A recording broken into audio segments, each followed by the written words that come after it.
এটা হচ্ছে রায়তা, রায়তাটাকে দিয়ে নিই।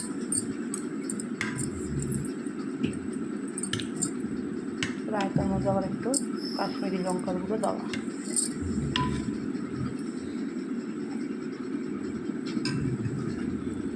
হ্যাঁ, ভেজ বিরিয়ানি বেশি কেমন আলু, পনির, টেস্ট করো দেখি, আর একটু দিয়ে দিই।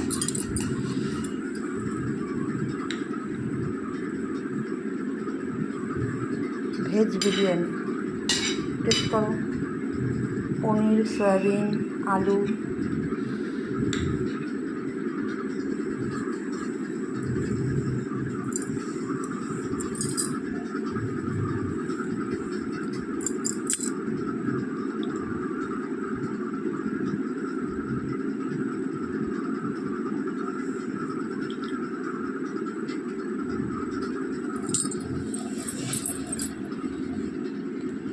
এদিকে তো কর্তাকে দিয়ে দিলাম। তারপরে দেখো আমি নিয়ে বসেছি, আর এখানে খেয়ে যেটা দেখলাম খুব সুন্দর হয়েছে, খুব ভালো হয়েছে।